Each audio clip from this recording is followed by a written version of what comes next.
하나님 앞에 기도 드리심으로 부활절 후 5번째 수요 예배를 하나님 앞에 드리겠습니다. 예수께서 이르시되 어린아이들을 용납하고 내게 오는 것을 금하지 말라. 천국이 이런 사람의 것이니라 하시고 아멘.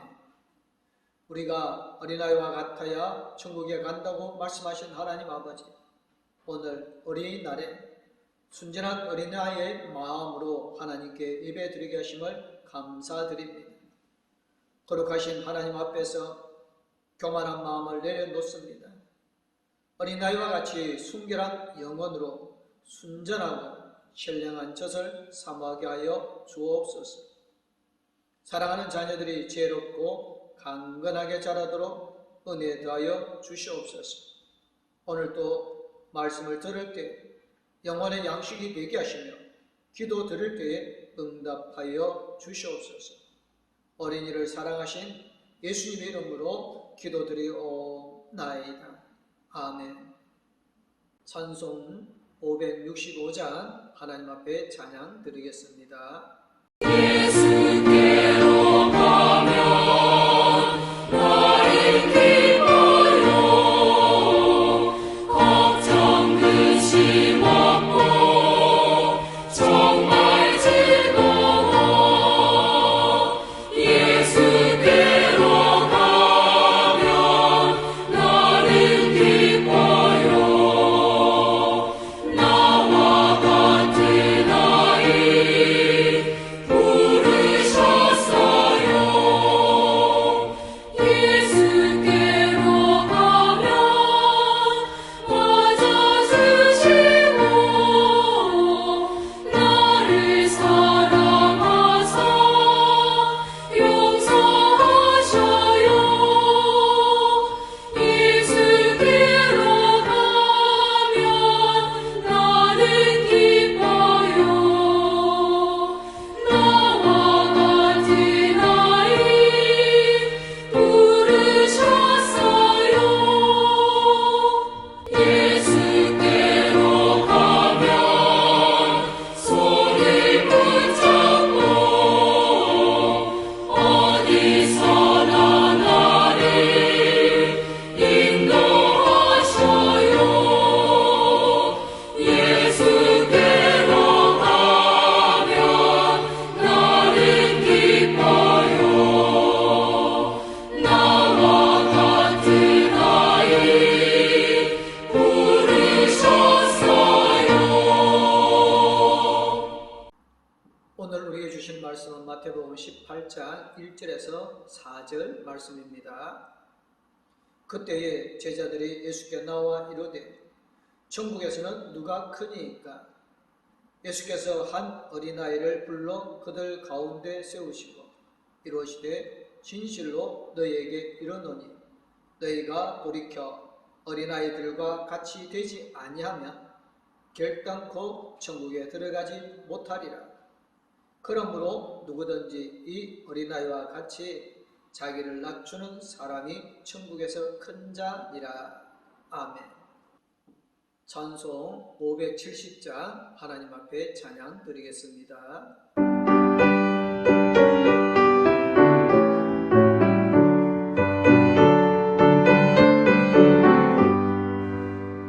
주는 나를 기르시는 목자요.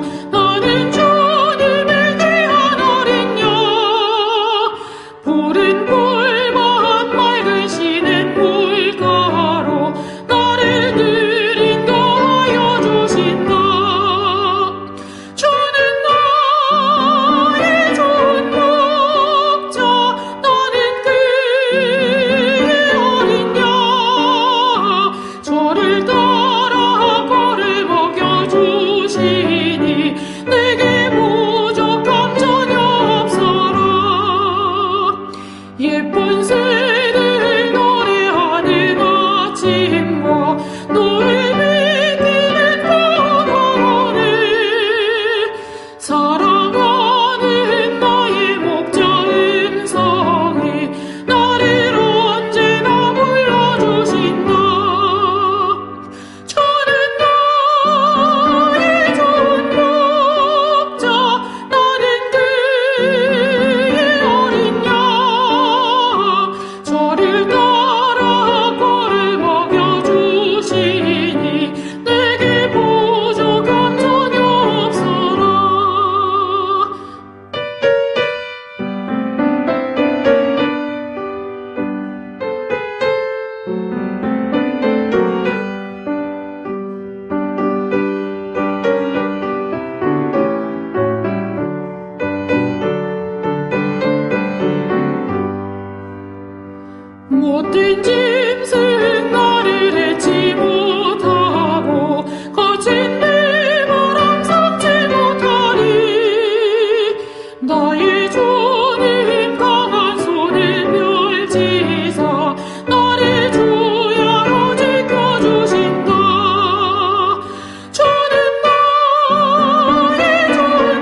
대답했습니다. 영화의 내용은 그렇습니다. 1801년 신유 박해로 인하여서 멀고 먼 섬 흑산도로 유배온 정약정과 바다에 대해서는 누구보다도 잘 알고 있는 청년 창대의 이야기를 그린 영화입니다. 두 사람의 관계를 보면 처음에는 서먹서먹한 관계였습니다. 하지만 약자는 창대에게 글을 가르쳐주고 창대는 바다의 생물과 물고기에 대한 경험을 자세히 전하여 줍니다. 결국 약종과 창대는 서로에게 매우 중요한 존재, 새로운 삶을 탐구하는 우리로서의 인생을 보여줍니다. 흑백 영화이지만 그 영화는 어떤 영화보다 다채로운 인생의 풍경을 보여준 영화입니다. 성경 속의 사람들의 인생을 보면 처음에는 흑백 영화처럼 평범한 나날을 살아갑니다.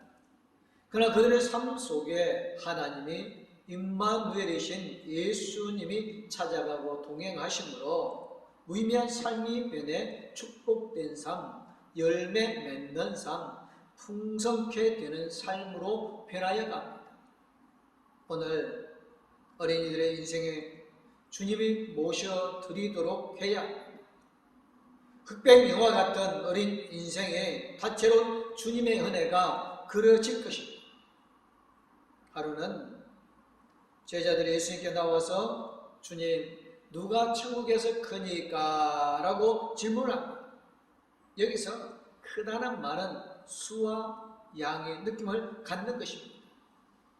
수와 양을 따지는 것은 철저한 헬라적 의식입니다.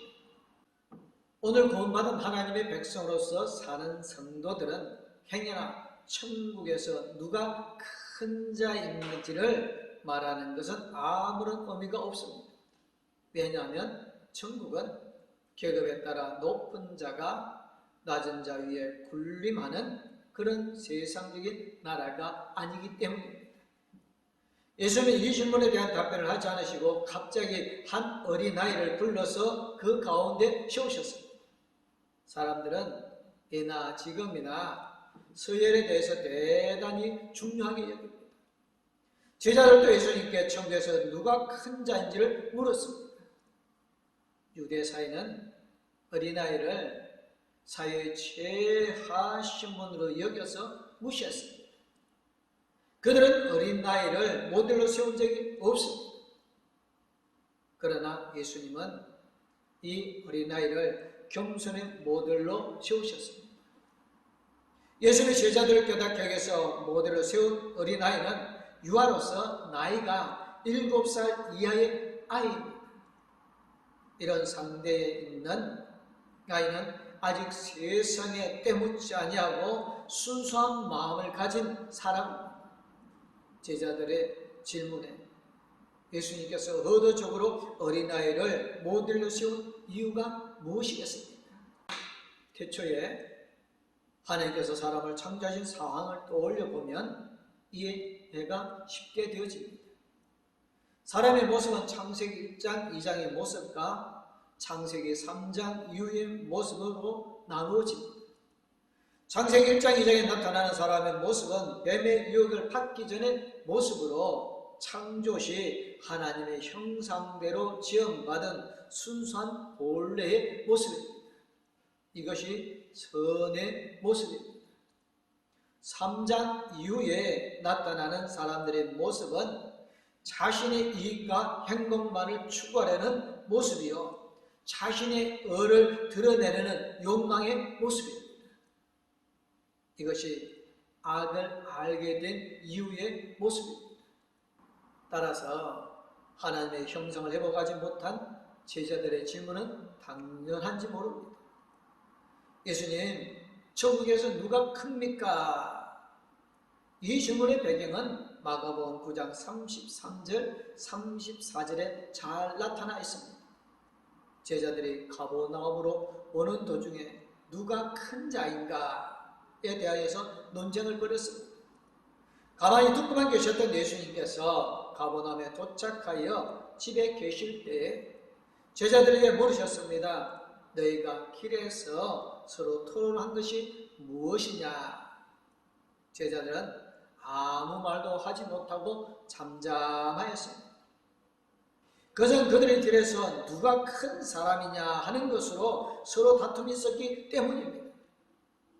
예수님께서 앉으신 뒤에 12 제자들을 불러 모으시고 그들에게 말씀하셨습니다. 누구든지 첫째가 되고자 하면 모든 사람의 꼴찌가 되어서 모든 사람을 섬겨야 한다. 그리고 한 아이를 불러 저희 가운데 세우시고 이렇게 말씀하셨습니다.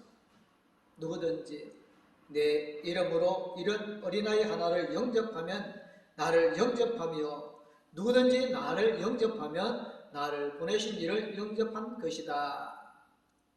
오늘 본문 3절에는 진실로 너희에게 이르노니 너희가 돌이켜 어린아이들과 같이 되지 아니하면 결단코 천국에 들어가지 못하리라고 하셨습니다. 예수님이 말씀하시는 천국은 어떤 곳입니까? 하나님이 통치하시는 나라로서 예수님의 사역은 천국의 왕으로 사역을 의미합니다. 예수님은 천국에 큰 자가 있는 것이 아니라 들어가는 자가 있다고 설명합니다. 다시 말하면 천국에는 어떤 계층이 있는 것이 아니라 구원받아 들어가는 사람만 있는 곳으로서 구원받은 그 자체가 영광스러운 것임을 말해주고 있습니다.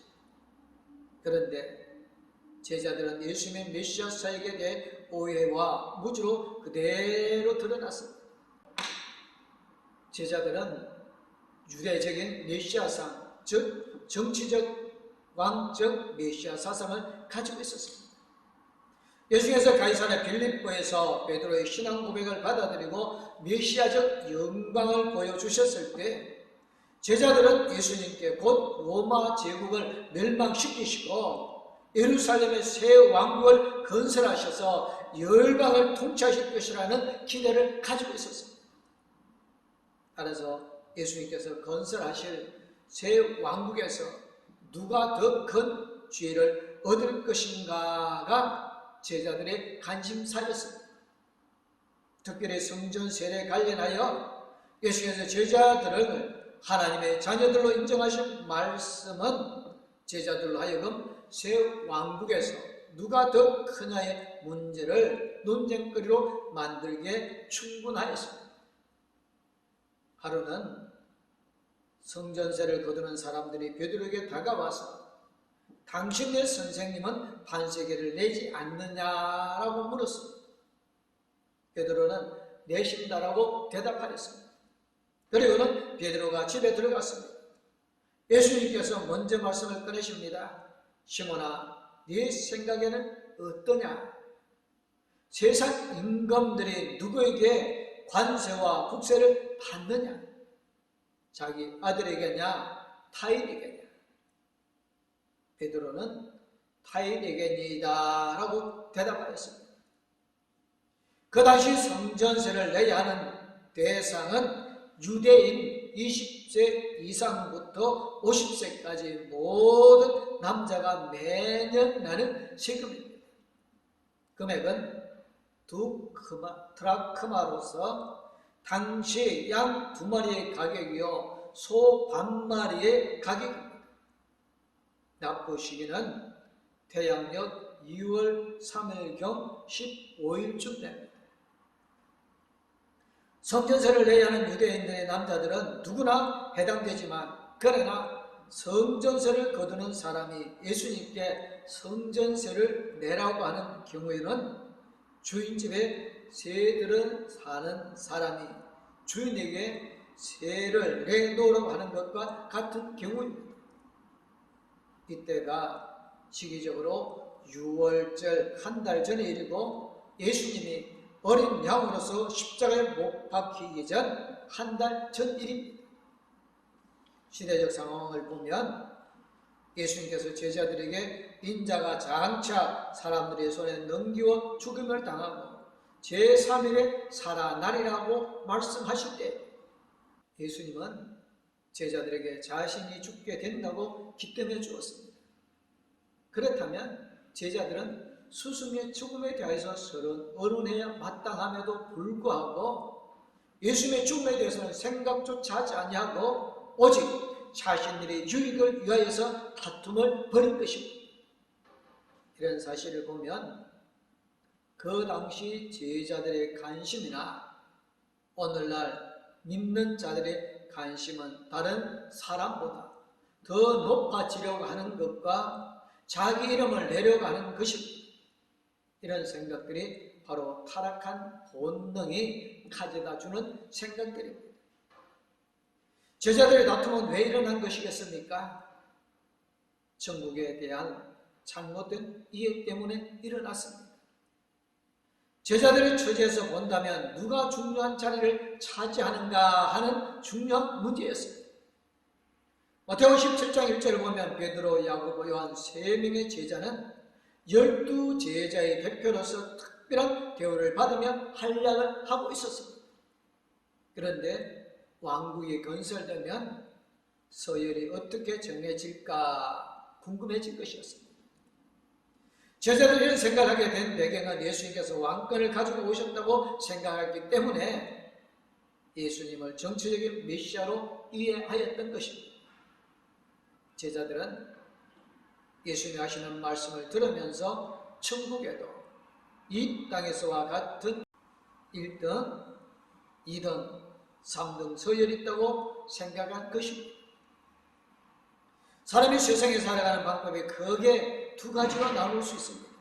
첫째는 자기 중심적으로 사는 사람입니다.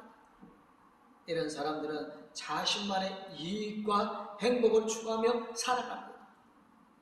둘째는 이웃 중심으로 사는 사람입니다. 이들은 이웃의 이웃과 행복을 먼저 생각하며 살아갑니다. 예수님 곁에서 3년 동안 특별한 훈련을 받으며 살았던 제자들이 아직도 자기 중심적으로 살아가는 모습을 보면서 하신 말씀이 마태복음 18장 2절 3절의 말씀입니다.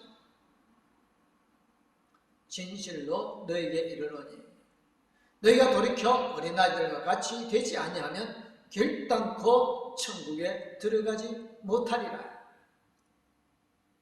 예수님께서 천국은 크고 작은 것이 문제가 아니라는 사실을 지적하였습니다. 그렇다면 무엇이 문제겠습니까? 들어가는 것과 못 들어가는 것이 문제라는 사실입니다.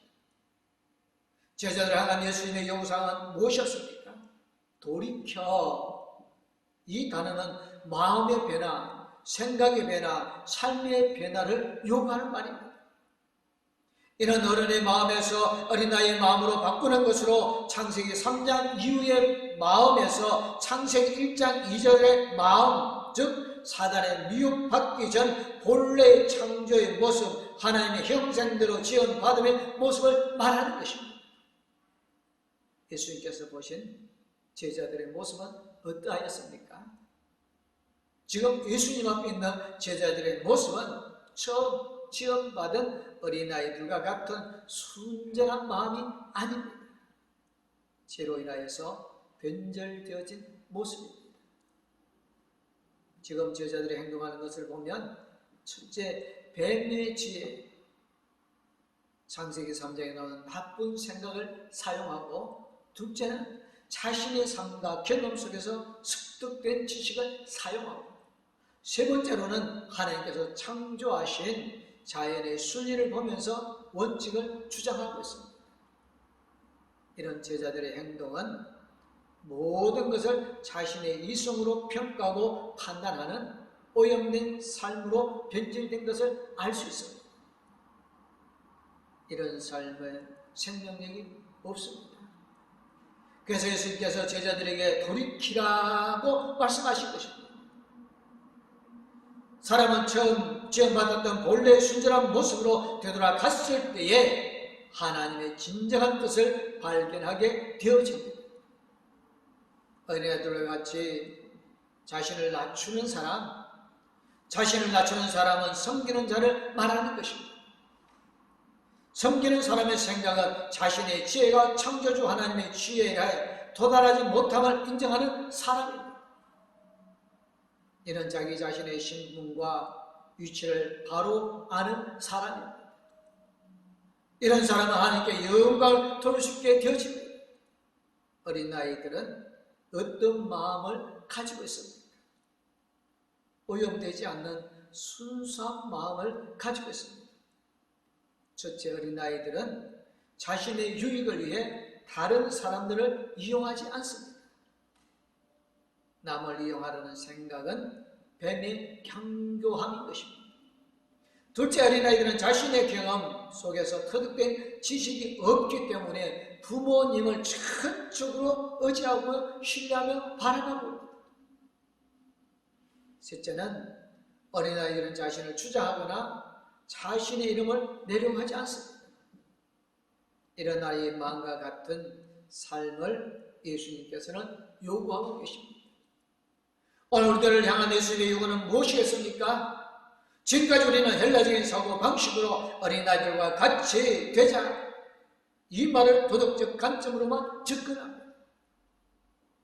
그러나 주님께서는 선으로 창조된 사람이 사단의 미혹을 받아 악의 모습으로 변질된 모습을 바라보시며 안타까워하셨습니다.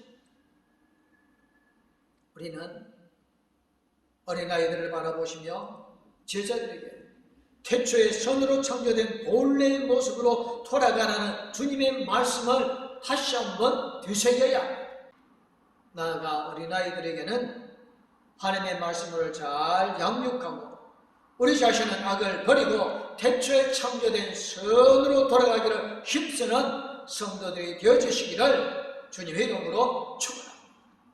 천국은 어린아이 같은 사람들이 들어가는 것입니다. 우리 봉독교회 모든 성도님들, 어린아이 같은 심령과 어린아이 같은 삶을 통한 순수함을 통하여서 천국에 들어갈 수 있는 모든 성도님들이 되어주시기를 주님의 이름으로 축원합니다. 아멘. 기도하겠습니다. 은혜와 사랑, 기쁨, 소망, 유로함을 더해주신 하나님 아버지, 오늘 어린이날에 하나님 앞에 예배하게 해주셔서 감사를 드립니다. 사람들은 첫째가 되고 어뜸이 되고 높아지려고 하지만 어린아이들은 그러하지 않은 순수함을 가지고 있습니다. 천국은 계급적, 신분적 차이가 있는 것이 아니라 천국에 들어간 사람과 들어가지 못한 사람의 차이만 있음을 압니다. 하나님, 우리의 생각, 우리의 마음을 성령 하나님께서 이끌어 주셔서 겸손하고 섬기는 어린아이와 같이 순종하는 믿음의 모습으로 세워지게 하여 주실 줄 믿습니다. 하나님 봉독교 성도들 한 사람 한 사람 성령께서 동행해 주시고 성령 충만함으로 아버지 하나님의 뜻을 알고 순종함으로 이 땅에 하나님의 나라를 드러내게 하여 주실 줄 믿습니다. 하나님, 코로나19로 인하여 많은 어려움을 겪고 있습니다만 하나님께서 이 또한 지나가게 하여 주실 줄 믿습니다. 봉독교회를 통하여 이 땅에 하나님의 나라가 선포되어지고 이 땅이 하나님의 나라가 되어지게 하여 주실 줄 믿습니다. 어린아이를 맞아요. 우리 어린아이들에게 더 관심을 가지며 우리가 어린아이와 같이 순수한 모습으로 변화되어지게 하여 주실 줄 믿사옵고, 저에게서 먼저 권하여 주시고 어린아이를 사랑하여 주신 우리 주 예수 그리스도 이름으로 기도드리옵나이다. 아멘. 이제는 우리를 죄에서 먼저 권하여 주시며 새 생명을 주신 우리 주 예수 그리스도는 아미다키 병아리를 품듯이 항상 우리를 품어주시고 함께 해주시고 힘과 능력이 되어주시는 아버지 하나님의 그 큰 사랑과 우리 나아갈 길을 영원토록 인도해 주시고 동행하여 주실 성령님의 감화, 감동, 위로, 교통 충만하시니 어린아이같이 순수한 신앙을 가지기를 원하는 봉독교회 모든 성도님들과 가족들 위해 이제부터 영원토록 함께하옵기를 간절히 축원하옵나이다. 아멘.